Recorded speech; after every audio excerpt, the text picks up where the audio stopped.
Hello everyone, welcome to my channel গুড্ডুর পাঠশালা। আজকের ভিডিওতে আমি আলোচনা করব ক্লাস 6-এ ভূগোল বিষয়ের প্রথম চ্যাপ্টার, যার নাম আকাশ ভরা সূর্য তারা। এই ভিডিওতে আমি প্রথম দিকের পৃষ্ঠার গুরুত্বপূর্ণ প্রশ্নগুলো আলোচনা করব। অলরেডি আগে একটা ভিডিও করে ফেলেছি ফার্স্ট চ্যাপ্টারের উপরে। আজকে 8 থেকে 9 নাম্বার পেজের যে গুরুত্বপূর্ণ প্রশ্নগুলো রয়েছে সেগুলো তোমাদের সামনে আলোচনা করব, যা তোমাদের আপকামিং আপার প্রাইমারি এক্সামের জন্য ভীষণভাবে গুরুত্বপূর্ণ। তোমরা যদি আপার প্রাইমারি এক্সাম ক্র্যাক করতে চাও তাহলে বলবো তোমরা একদম সঠিক চ্যানেল চুজ করেছো। So let's start. আজকের ভিডিওর প্রথম কোশ্চেন, দেখো কোশ্চেন আমি টুকিনি, ডিরেক্টলি অ্যান্সারে চলে গেছি। 21 নাম্বার কোশ্চেন, গ্রহ কি? অ্যান্সার কোশ্চেনটা হবে গ্রহ কি? গ্রহ হলো কঠিন ঘন বস্তু। 22 নাম্বার, কুলীন গ্রহ। কুলীন গ্রহ কাকে বলে? তাহলে দেখো, যেসব গ্রহ নিজেদের কক্ষপথে কোনো মহাজাগতিক বস্তু এলে তা সরিয়ে দিতে পারে তাদের কুলীন গ্রহ বলে। কি বললাম? যেসব গ্রহ নিজেদের কক্ষপথে তো ঘোরে গ্রহরা, তো যদি কোনো মহাজাগতিক বস্তু আসে তাহলে তা সরিয়ে দিতে পারে, তাদেরকে বলে কুলীন গ্রহ। উদাহরণ: বুধ, শুক্র, পৃথিবী, মঙ্গল, বৃহস্পতি, শনি। বামন গ্রহ, যেসব গ্রহ নিজেদের কক্ষপথে কোনো মহাজাগতিক বস্তু এলে তা সরিয়ে দিতে পারে না তাদের বামন গ্রহ বলে।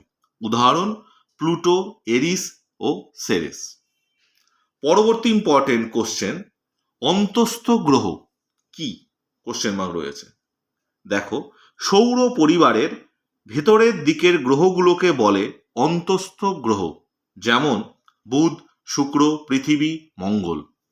বহিস্থ গ্রহ, বাইরের দিকের গ্রহ হলো বহিস্থ গ্রহ, যেমন বৃহস্পতি, শনি, ইউরেনাস ও নেপচুন। 24 নম্বরটা দেখো, হাইলাইট করে চেষ্টা করেছি। দেখো, আবর্তন ও পরিক্রমণ কি? ঠিক আছে, আবর্তন কি? প্রত্যেকটি গ্রহ নিজের অক্ষের চারিদিকে ঘুরছে, এটাকে বলে আবর্তন। আর উল্টো দিকে পরিক্রমণ কি? নিজের অক্ষের চারিদিকে ঘোরার সাথে সাথে প্রতিটি গ্রহ সূর্যের চারিদিকে ঘুরছে, এটাকে বলে পরিক্রমণ। পরবর্তী ইম্পর্টেন্ট কোশ্চেন দেখো, শুক্র, ভালো কোশ্চেন এটা কিন্তু, শুক্র ও ইউরেনাস বাদ দিয়ে গ্রহগুলো কোন দিক থেকে কোন দিকে আবর্তন করে? প্রত্যেকটি গ্রহ, ঠিক আছে? তো এই গ্রহগুলো পশ্চিম থেকে পূর্ব দিকে আবর্তন করে। কি বললাম কোশ্চেনটা ভালো করে শুনবে, শুক্র ও ইউরেনাস বাদ দিয়ে, ঠিক আছে? বাকি সব গ্রহগুলো পশ্চিম থেকে পূর্ব দিকে ঘোরে। 26 নম্বর কোশ্চেন রয়েছে, শুক্র গ্রহের ঘোরা। তাহলে শুক্র গ্রহ ইউরেনাস কিভাবে ঘোরে? স্বভাবতই কোশ্চেন আসে। তাহলে শুক্র গ্রহ ঘোরে হলো পূর্ব থেকে পশ্চিম, আর ইউরেনাস ঘোরে উত্তর থেকে দক্ষিণ। শুক্র গ্রহ ঘোরে পূর্ব থেকে পশ্চিম, ইউরেনাস ঘোরে উত্তর থেকে দক্ষিণ। 27 নাম্বার কোশ্চেন, সূর্যের সব থেকে কাছের গ্রহের নাম কি? বুধ। কালারটাও দিয়ে দিয়েছি, যদি কালার আসে। বুধের রং হলো ধূসর। পৃথিবীর কাছের গ্রহ নাম কি? শুক্র। মঙ্গল গ্রহে প্রচুর কি থাকে? ফেরাস অক্সাইড থাকে। কি থাকে? প্রচুর ফেরাস অক্সাইড থাকে, তাই তার রং লাল। ইউরেনাসে মিথেন গ্যাস থাকায় এর রং কি হয়? সবুজ। 31। নেপচুনে মিথেন ও হিলিয়াম দুটো থাকে, মিথেন থাকে ও হিলিয়াম থাকে, তাই তার রং হয় নীল। 32 নম্বর কোশ্চেন, পৃথিবী থেকে চাঁদের দূরত্ব 3,84,000 কিমি। যদি পরীক্ষায় আসে পৃথিবী থেকে চাঁদের দূরত্ব কত, অলমোস্ট 3,84,000 কিমি। এবার একটি চার্ট করেছি, বইও এই চার্টটা রয়েছে, তবু খাতার মধ্যে আমি করেছি, ঠিক আছে, যেগুলো ইম্পর্টেন্ট। গ্রহ, উপগ্রহ আর বিশেষ বিশেষ উপগ্রহ। গ্রহ রয়েছে পৃথিবী, তার উপগ্রহ একটি, বিশেষ বিশেষ উপগ্রহ নেই। মঙ্গল, তার উপগ্রহ রয়েছে দুটি, বিশেষ বিশেষ উপগ্রহকে ডাইমোস ও ফোবস। বৃহস্পতি, উপগ্রহ 67, বিশেষ বিশেষ উপগ্রহ হলো গ্যানিমিড ও ইউরোপা। শনি, তার উপগ্রহ 53, বিশেষ বিশেষ উপগ্রহ হলো টাইটান। ইউরেনাস,